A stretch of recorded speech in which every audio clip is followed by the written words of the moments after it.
Jangan heran yang dulu angkuh dan sombong, kami tidak perlu suara umat Islam, kami tidak perlu orang Islam.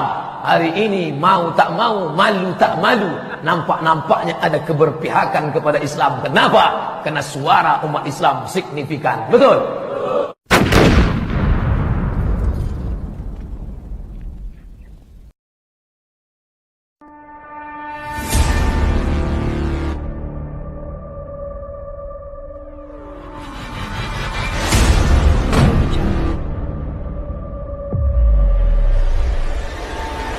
Di tahun 2019 ini kita harus bersama-sama berjuang untuk menuju perubahan ke arah yang lebih baik bagi bangsa dan negara Republik Indonesia, agar gerakan 2019 ganti presiden tidak boleh padam.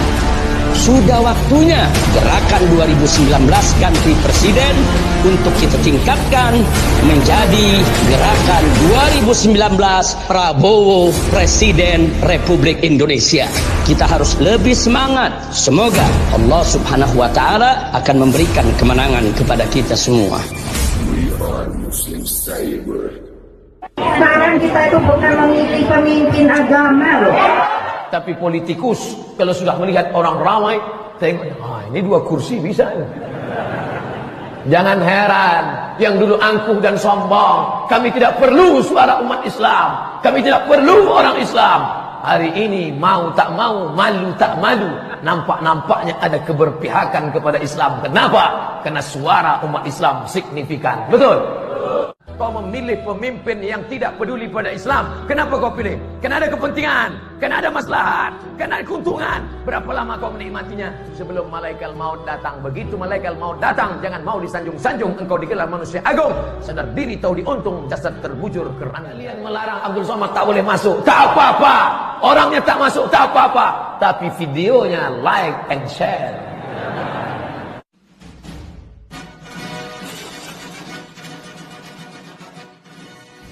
Mas, satu ya, tenaga kerja Cina jutaan masuk ke Indonesia, sementara pribumi cari pekerjaan susah.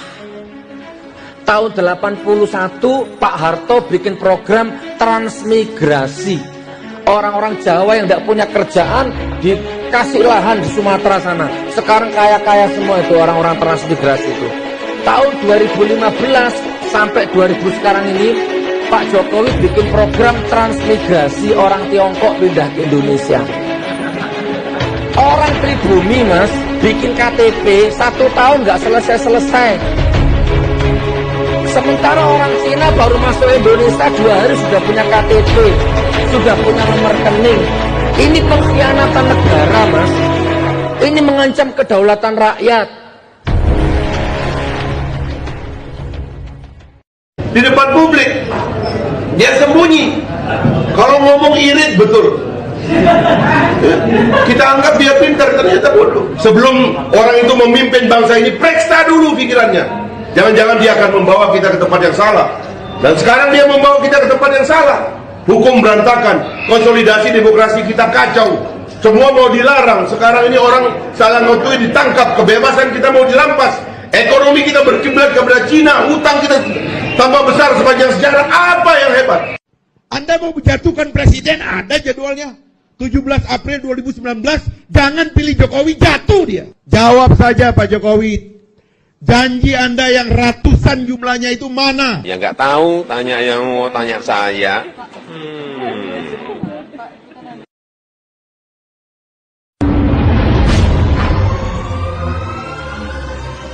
Ayat ini saudara tidak boleh dijadikan alasan untuk duduk berpangku tangan, membiarkan kebatilan merajalela di hadapan kita. Haram. Tapi bacalah secara utuh. Allah menyatakan waqul ja'al haq wa zahaqal batil. Ja'al haq wa zahaqal batil. Datang yang hak, sirna yang batil. Artinya kelenyapan kebatilan, sirnanya kebatilan, lenyapnya kebatilan, hilangnya kebatilan, diikat disyaratkan dengan datangnya yang hak, saudara.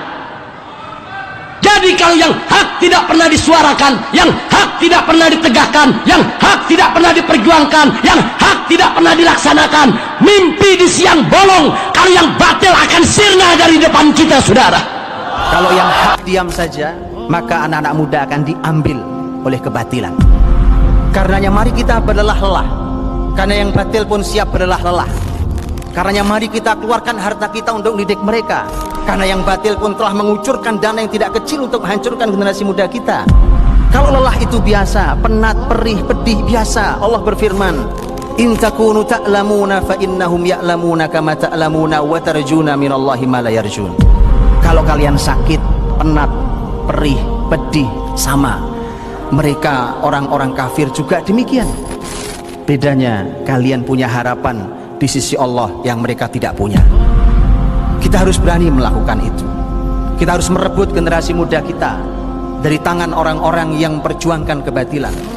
Karena di hadapan kita ada kebesaran Islam, dan kebesaran itu ada di pundak para pemuda kita. Jadi kalau ada juga orang mengatakan ini presiden kurang perhatian dari Islam, saya rasa hentikanlah. Polisi sedang mempersulit umat Islam untuk masuk ke pengajian. Ditakfirkan di seluruh Indonesia. Polisi mengayomi melindungi, tapi buktinya umat Islam mau masuk pengajian dilarang, tidak boleh. Takbir! Takbir! Peserta memprotes polisi yang berupaya membubarkan tablik akbar di Bundaran Geladak, Jalan Slamet Riyadi, Solo, Jawa Tengah, Minggu pagi. Panitia mengaku polisi memblokade lokasi tablik akbar sejak Sabtu malam, sehingga panitia tidak bisa mendirikan panggung. Sekarang ini Madiun masih tertahan, Sragen masih tertahan, daerah Jogja masih tertahan. Padahal daerah Jogja mau ke sini, mau ke Solo untuk membangun spirit 212.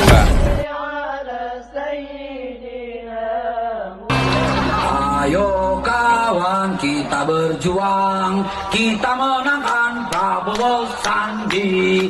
Ambil HP-mu, ambil gadgetmu, kita berjuang di mana saja. Panik, panik, ada yang panik, ada yang panik, takut diganti lagi. Panik, panik, ada yang panik, ada yang panik, takut diganti lagi.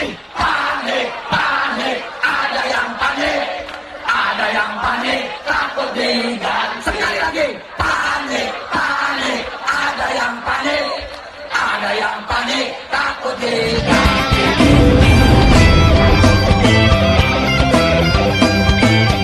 Dan ada yang bilang demokrasi itu haram. Ya, sebagian ulama berpendapat pemilu nggak boleh, haram hukumnya. Kenapa? Karena sistem demokrasi adalah sistem kufur, sistem najis, sistem jahiliyah. Maka karena pemilu bagian dari perangkat demokrasi, maka pemilu menjadi haram. Ya, Syekh Abdul Qadir Dhallum, Syekh Taqiyuddin An-Nabhani, Sayyid Qutb rahimahullah. Tapi sebagian ulama berpendapat boleh. Malah kadang diharuskan berikut pemilu dengan syarat-syarat yang sangat ketat. Di antaranya karena irtikab akhafid dararain. Ya, ketika dihadapkan dengan dua madarat, maka mau tak mau memilih madarat yang paling ringan. Di antara alasannya kalau tak ikut pemilu kita berikan suara, nanti yang naik menjadi pemimpin orang-orang kafir, penista agama macam Ahok, ya, partai-partai pendukung penista agama dan seterusnya. Nah, tetapi intinya terlepas dari khilaf para ulama tentang boleh tidaknya pemilu, perbedaan pendapat ini jangan kita angkat ke publik. Ya, jangan kita bertegang di situ, saling menghargai ijtihad masing-masing. Karena tujuan kita sebetulnya sama, ingin menegakkan syariat Allah, tapi jalan yang kita tempuh berbeda. Ya, Allahu a'lam bishawab. Memisahkan agama dari politik sama dengan memisahkan agama dari jual beli. Memisahkan agama dari pernikahan. Jual beli, pernikahan, politik itu kan bagian dari kehidupan. Dan agama datang mengatur kehidupan. Jadi kalau agama hanya cerita tentang mati, tentang kubur, itu apa fungsi agama? Ayat paling panjang dalam Quran, coba lihat surat Al-Baqarah 282, justru ayat tentang jual beli, utang piutang. Melepaskan agama dari bisnis, melepaskan agama dari kehidupan. Lalu agama dilepaskan dari kehidupan.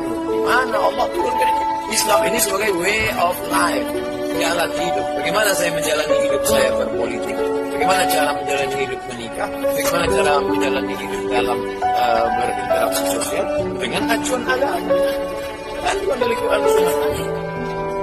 ربنا ولا تحمل علينا إصرا كما حملته على الذين من قبلنا ربنا ولا تحملنا ما لا طاقة لنا به واعف عنا واغفر لنا وارحمنا أنت مولانا فانصرنا على القوم الكافرين.